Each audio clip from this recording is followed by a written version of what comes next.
Let's have a chat about a story today where some 400 farmers have been booted off assistance that's coming in from the federal government. Why? Because they've been on it for 4 years or slightly longer. That is the line in the sand that says certain farm household assistance. That's when it cuts off. So is this something that the government needs to do something about, or is there a way of being able to offer even more incentives and help for people in drought-affected Australia? Michael Guerin is with the organisation AgForce. He's its CEO, and we had a chat in Brisbane.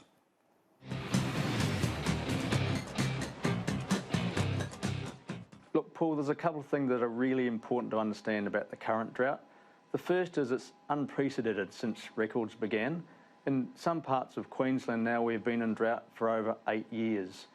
As late as the 27th of September last month, the Prime Minister turned up in Queensland and offered further assistance to the tune of about $100 million, and offered to come back if things continued to get worse, should I say. So this federal government is working with us, trying to work with communities that are in incredible trouble, and some of the frameworks that are in place are not sufficient given the drought continues and we continue to see no rain on the horizon.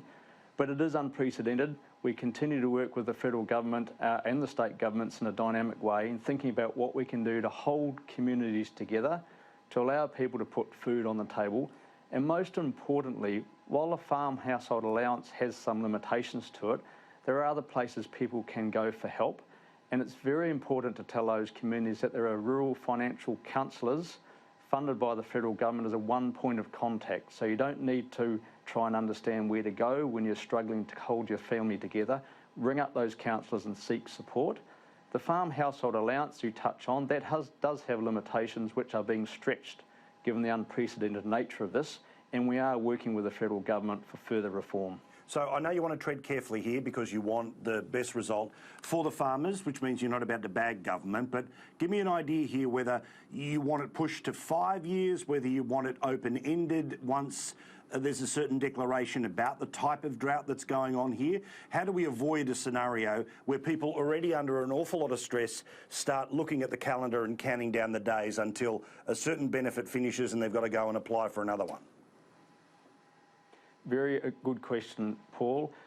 What we've found through the floods, perversely, in North Queensland earlier this year and in this drought now, is working strongly, collaboratively and dynamically with government is really important. We are in unprecedented territory, and I can't sit here tonight, to give you one example, and give you a exact description about how much support we still need to hold these communities together until it rains, because we don't know when it will rain.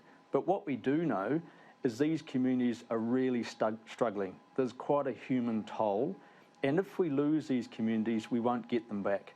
In those communities, you have families, you have small businesses, you have graziers who can contribute so much to this country and have done for so long, and want to hold those communities together. So working with them, with all levels of government, and what I say is an unfolding and dynamic situation is really important, and that collaboration has looked after those communities through the floods earlier this year in Queensland and through this unfolding drought.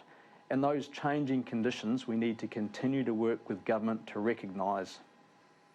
Now, give us an idea about when you say those financial counsellors. After this much time in drought, do many of the people who have to access the system understand the system, or is it still bewildering to some people about the different either lines in the sand or assistance that exists at the local, state and federal level? It's incredibly complex and hard for any of us who aren't under stress to understand, let alone for those families and individuals who are under an enormous amount of stress to understand. So again, in acknowledging what the federal government's doing in funding those rural financial counsellors, people have one place to go to describe their situation and understand what help is available for them. And that's a really, really important message to get across, is you don't have to worry, you don't have to go through multiple websites. There is one place to go to understand what help is available and to describe your situation. And secondly, and it's not for the now, because people are struggling right now in those communities, but industry is working very collaboratively with the federal government at the moment on a longer term drought policy as well, which takes the lessons from this time. So we're not taking away from the immediate work. And as I said, the Prime Minister was here a short few weeks ago with some additional announcements. We're working collaboratively with government with another set of reform to help these people through, but also working on a long-term program.